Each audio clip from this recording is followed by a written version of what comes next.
नमस्कार, माझ्या माय क्रिएटिव्हिटी या चॅनलवर तुमचे सर्वांचे खूप खूप स्वागत आहे। आज मी तुम्हाला आवळ्याचं आंबट गोड तिखट चवीचं लोणचं बनवून दाखवणार आहे। आवळा हा खूपच बहुगुणी असतो। आवळा खाण्याचे आपल्या शरीराला भरपूर असे फायदे आहेत। आवळ्यामध्ये भरपूर प्रमाणात व्हिटॅमिन सी असल्यामुळे आपल्या केसांसाठी खूपच फायदेशीर आहे आणि अँटी एजिंग आहे, पाचक आहे आणि बनवायला सुद्धा खूपच सोपं आहे।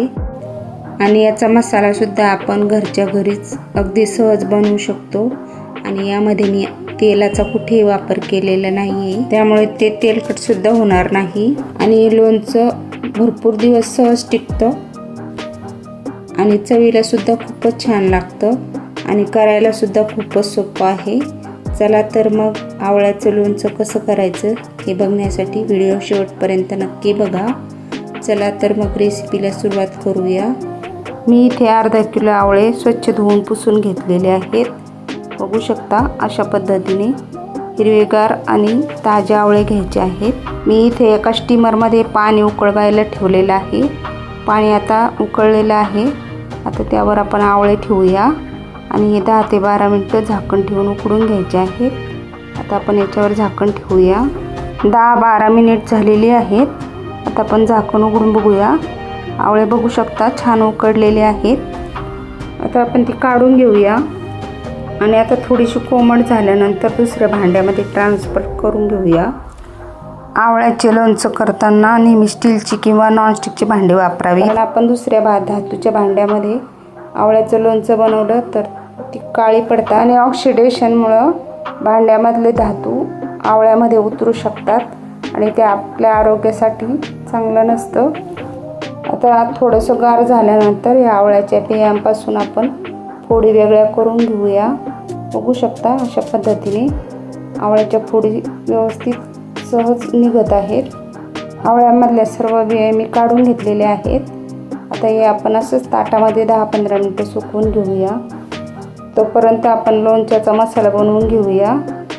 त्यासाठी मी इथे 1.5 चमचा बडीशेप, 1.5 चमचा जिरे, 1 चमचा मेथी, 10-12 मिरे, 10-12 लवंग आणि 2 दालचिनीच्या काड्या घेतलेल्या आहेत आणि काही सुके मसाले घेतलेले आहेत। त्यासाठी मी 1.5 चमचा इथे घरी बनवलेला लाल तिखट घेतलेला आहे, 1.5 चमचा लाल काश्मीरी मिरची पावडर घेतली आहे, 1 चमचा हळद पावडर घेतली आहे, 1 चमचा सुंठ पावडर घेतलेली आहे। तुमच्याकडे सुंठ असेल तर तुम्ही त्याची पावडर बनवून घेऊ शकता। आता चवीनुसार मी इथे 1 चमचा मीठ घेतलेले आहे। मी इथे सैंधव मीठ घेतलेलं आहे, तुम्ही साधं मीठ घेतलं तरी चालेल। आणि मी इथे छोटा अर्धा चमचा हिंग घेतलेला आहे। आता आपण हे मसाले भाजून घेऊया। अशा पद्धतीने सहज आपण घरच्या घरी आवळ्याच्या लोणच्याचा मसाला बनवू शकतो।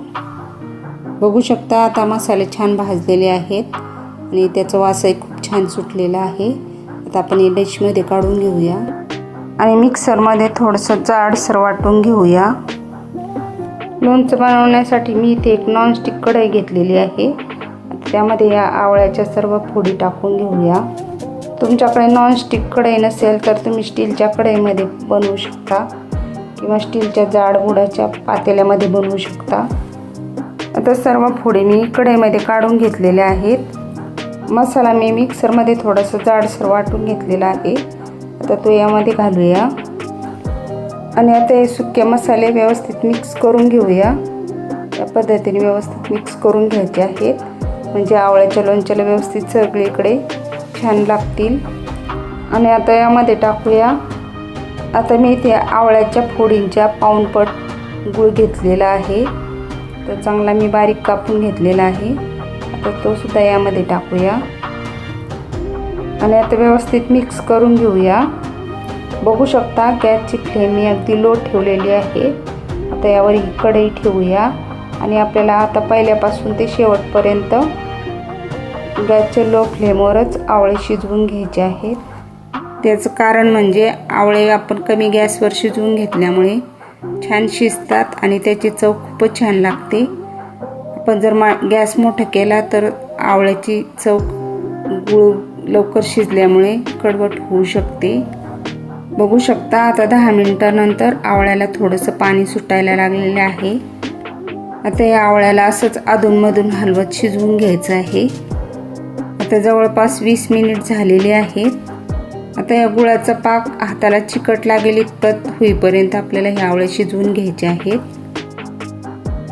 आता गुळाचा पाक मधाप्रमाणे चिकट झालेला आहे. आता आपण तो चेक करून बघूया.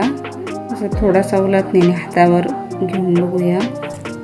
बघू शकता चिकट असा पाक तयार झालेला आहे. आता आपण गॅस बंद करूया आणि आता आपण हा आवळा पूर्णपणे थंड करून घेऊया. बघू शकता आवळ्याचं लोणचं आता तयार झालेलं आहे. मस्त असं छान कलर आलेला आहे. अशा पद्धतीने केलेलं लोणचं जवळपास 1 वर्षभर आरामात टिकतं. तुम्ही सुद्धा या पद्धतीने आंबट गोड आवळ्याचं लोणचं नक्की करून बघा.